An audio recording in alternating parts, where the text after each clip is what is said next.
भानु प्रतापपुर उपचुनाव के दौरान भारतीय जनता पार्टी के प्रत्याशी ब्रह्मानंद नेताम को ढूंढते हुए झारखंड की पुलिस कांकेर पहुंच गई। उपचुनाव के दौरान आए ऐसे मोड़ पर सियासत गर्म होना लाजिमी है। भारतीय जनता पार्टी के पूर्व मुख्यमंत्री डॉक्टर रमन सिंह ने आरोप लगाया कि कांग्रेस ने अपनी हार को देखते हुए 3 साल पुराना प्रकरण पुनर्जीवित कर दिया। 3 साल बाद जाग के जब चुनाव की तैयारी और चुनाव के फॉर्म भरने की तैयारी करने लगे, ब्रह्मानंद नेताम चुनाव लड़ने लगे और कांग्रेस की हालत पूरे चुनाव क्षेत्र में सबसे खराब दिख रही थी और हार को देखते हुए अब भूपेश के पास कोई चारा नहीं रहा, तो उन्होंने उस पुराने प्रकरण को पुनर्जीवित करने का प्रयास किया और 3 साल बाद अचानक पुलिस जागृत हुई और गिरफ्तारी के लिए वहाँ से निकल चलती है। तो मुझे लगता है ये सरासर राजनीति से प्रेरित है और दबाव बनाने के लिए राजनीति है और चुनाव की हार को देखते हुए ये घबराहट में लिया गया कदम है। इधर भानु प्रतापपुर में डटे पूर्व मंत्री ब्रजमोहन अग्रवाल ने कहा कि यदि ब्रह्मानंद नेताम गिरफ्तार भी होते हैं तो वे जेल से विधायक बनेंगे। अगर ब्रह्मानंद नेताम को गिरफ्तार करते हैं तो उनके जेल से ब्रह्मानंद नेताम विधायक बनेंगे। यहाँ की जनता भूपेश बघेल सरकार की जो कायरता है उसका बदला लेगी कि एक सीधा साधा नौजवान आदिवासी लड़का जो विधायक बनने की कगार पर है उसको बदनाम करने के लिए सरकार ने साजिश रची है। इसका जवाब पूरे छत्तीसगढ़ की जनता, भानु प्रतापपुर की जनता और भारतीय जनता पार्टी का एक एक कार्यकर्ता जवाब देगा। हम इससे डरने वाले नहीं है, घबराने वाले नहीं। इस पूरे मामले में मुख्यमंत्री भूपेश बघेल ने कहा कि षड्यंत्र जैसी कोई बात नहीं है। जब यह एफआईआर झारखंड में दर्ज हुई थी तब वहां भारतीय जनता पार्टी की ही सरकार थी। 15 साल के नाबालिग बच्चे के साथ यदि सामूहिक बलात्कार हुआ है तो पास्को एक्ट लगा है और ये उस समय लगा है जब झारखंड में रघुवर दास यानी कि भारतीय जनता पार्टी की जब सरकार थी तब की ये घटना है और उस समय एफआईआर दर्ज हुआ है। तो उसको उनसे पूछना चाहिए कि वो षड्यंत्र उस समय इतने पहले कैसे षड्यंत्र कर लिए थे वो लोग। अखिल भारतीय कांग्रेस कमेटी के राष्ट्रीय नेता राहुल गांधी ने कहा कि भारतीय जनता पार्टी की प्रॉब्लम है कि वह मुझे बदनाम करने के लिए करोड़ों रुपए खर्च करती है। उन्होंने कहा कि जितना ये मेरी इमेज को खराब करने की कोशिश करेंगे उतनी ही शक्ति मुझे मिलेगी। बीजेपी का प्रॉब्लम है कि उन्होंने हजारों करोड़ रुपए मेरी इमेज को खराब करने में लगा दिए और मेरी एक यहां पे उन्होंने इमेज बना दी है। अब लोग सोचते हैं कि ये मेरे लिए नुकसानदायक है, मगर एक्चुअली ये मेरे लिए फायदेमंद है। क्यों? क्योंकि सच्चाई मेरे हाथ में है और सच्चाई को छुपाया नहीं जा सकता है। तो जितना पैसा ये मेरी इमेज को खराब करने में डालेंगे उतनी शक्ति वो मुझे दे रहे हैं, उतना मैन्यूवरिंग रूम वो मुझे दे रहे हैं। आप देखना, क्योंकि सच्चाई को छुपाया नहीं जा सकता, दबाया नहीं जा सकता है। दिल्ली के मुख्यमंत्री अरविंद केजरीवाल ने गुजरात में महिलाओं और युवाओं से अपील की कि वे अपने परिवार के सदस्यों से आम आदमी पार्टी को वोट देने को कहें। उन्होंने ऐलान किया कि उनकी पार्टी के द्वारा महंगाई कम की जाएगी। परिवार के सब सदस्यों को आम आदमी पार्टी को वोट देने के लिए कहिए। महिलाएं वोट दे रही हैं क्योंकि पहली बार कोई पार्टी आई है, पूरे देश के अंदर पहली बार कोई पार्टी आई है जो कह रही है हम आपको महंगाई से छुटकारा दिला देंगे। इतनी ज़्यादा महंगाई हो गई है और सबसे ज़्यादा महंगाई की मार महिलाओं को झेलनी पड़ती है क्योंकि उनको घर चलाना पड़ता है। 15-20 दिन में, महीने के पहले 15-20 दिन में पैसे ख़त्म हो जाते हैं, उसके बाद समझ नहीं आता कि घर का खर्चा कैसे चलाएं। तो आम आदमी पार्टी ने ऐलान किया है जो कि हम 1 मार्च से आपके बिजली के बिल 0 कर देंगे। इसका महिलाओं के अंदर खासकर बहुत ज़बरदस्त समर्थन है। महिलाएं इससे बहुत खुश हैं कि हर परिवार के 2-3 हज़ार रुपये बच जाएंगे।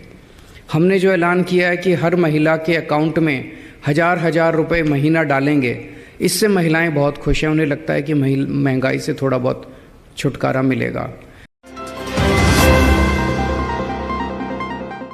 गुजरात में प्रधानमंत्री नरेंद्र मोदी के लगातार प्रवास को लेकर राजस्थान के मुख्यमंत्री व कांग्रेस पार्टी के प्रचारक अशोक गहलोत ने कहा कि प्रधानमंत्री का बार बार गुजरात आना इस बात को इंगित करता है कि उनकी पार्टी के लिए गुजरात में हालात बहुत खराब हैं। प्रधानमंत्री तो पद बहुत बड़ा है, नरेंद्र मोदी जी प्रधानमंत्री गुजरात के हैं, प्रधानमंत्री को आने की क्यों जरूरत पड़ गई? इसका मतलब मान चुके हैं कि हालात बहुत खराब हैं गुजरात में और शासन ने कुशासन था। पहले इन्होंने बदला, पूरा मंत्रिमंडल बदल दिया, मुख्यमंत्री बदल दिए एक साथ में, वो भी हिंदुस्तान के इतिहास में कभी नहीं हुआ, पहली बार हुआ। ये नौबत क्यों आई?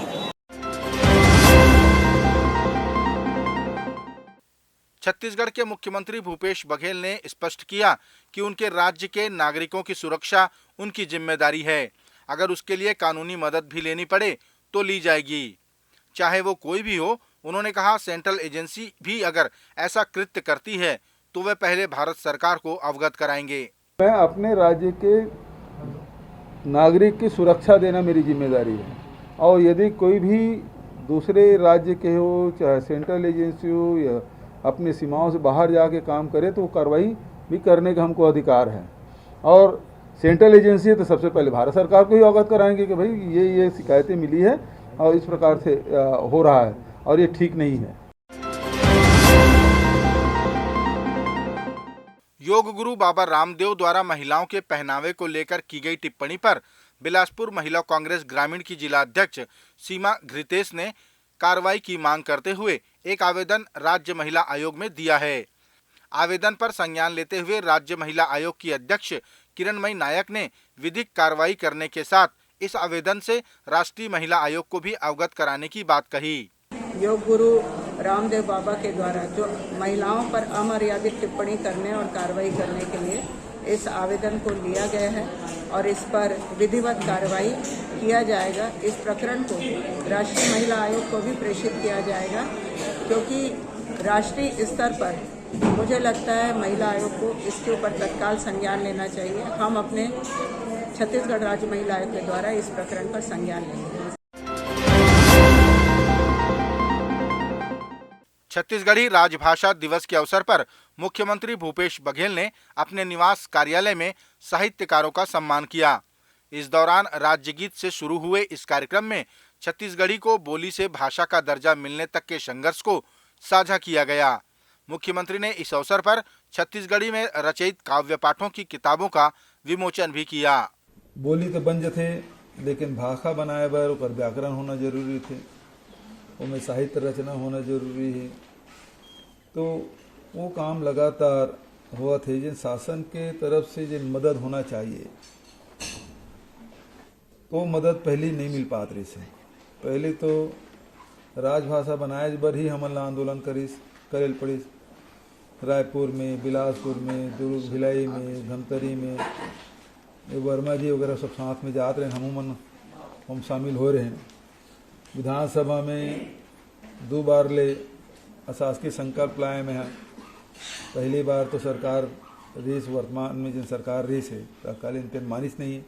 दूसरा साल फिर साल भर इंतजार करे के बाद फिर वो रखें, तब वो राजभाषा विधानसभा में पारित हुई। छत्तीसगढ़ के मुख्यमंत्री भूपेश बघेल ने राज्य में ईडी की कार्रवाई के दौरान गंभीर शिकायतें मिलने की बात कही। ईडी की कार्रवाई पर मुख्यमंत्री ने राज्य विधिक कार्रवाई कराए जाने की चेतावनी देते हुए 6 ट्वीट किए। बहुत गलत हो रहा है और जो अपनी सीमा है उससे बाहर जाके काम कर रहे हैं। मतलब जो जानकारी आ रही है, किसी को मुर्गा बना रहे हैं, किसी खाना देते हैं तो पानी नहीं देते और रात भर जगा कर रखते हैं, देर रात तक के छोड़ते हैं, कई रात तक के सोने नहीं देते। राड से पिटाई हो रही है, किसी कान सुनाई नहीं दे रहा है, किसी को बैठने नहीं देते। बुजुर्ग आदमी उसको बैठने नहीं देते, तुम खड़े रहो तो बोले मुझे तकलीफ होती है, और आखिर में उसको पैरालिटिक अटैक भी आया। तो ये अमानवीय कृत्य है ना। ये इसकी इजाज़त तो मैं नहीं समझता कि कोई सरकार या कोई न्यायालय इसको देगी, लेकिन इस प्रकार से अपनी सीमाओं से बाहर जाके कार्रवाई कर रहे हैं, ये बेहद दुर्भाग्यजनक बात है। ट्वीट पर बोलते हुए पूर्व मुख्यमंत्री डॉक्टर रमन सिंह ने कहा कि पहली बार किसी मुख्यमंत्री ने किसी मामले को लेकर 6 ट्वीट किए। उन्होंने कहा कि आज तक किसी ने ईडी की कार्रवाई के खिलाफ लिखित में शिकायत नहीं की है। ईडी ने सारे मामले सामने लाए हैं, उजागर किए हैं।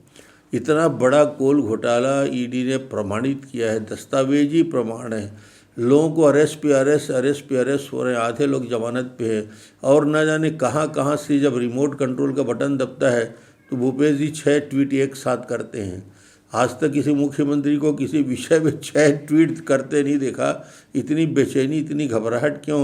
और सवाल ईडी है तो ईडी अपनी कानूनी कार्रवाई करने की प्रक्रिया कर रही है, पूछताछ कर रही है। पूछताछ में यदि किसी को आपत्ति होगी, शिकायत होगी तो अपनी शिकायत कर सकता है। आज तक कोई लिखित में शिकायत नहीं हुआ, सीधा मुख्यमंत्री तक शिकायत पहुंचती है, ऐसा लगता है।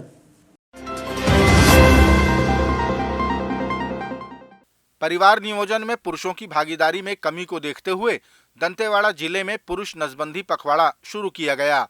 स्वास्थ्य विभाग द्वारा शुरू किए गए इस पुरुष नसबंदी पखवाड़े का आयोजन 4 दिसंबर तक किया जाएगा। इस पखवाड़े के अंतर्गत पुरुषों को नसबंदी के लिए जागरूक किया जाएगा, साथ ही इससे मिलने वाली प्रोत्साहन राशि की जानकारी भी दी जाएगी।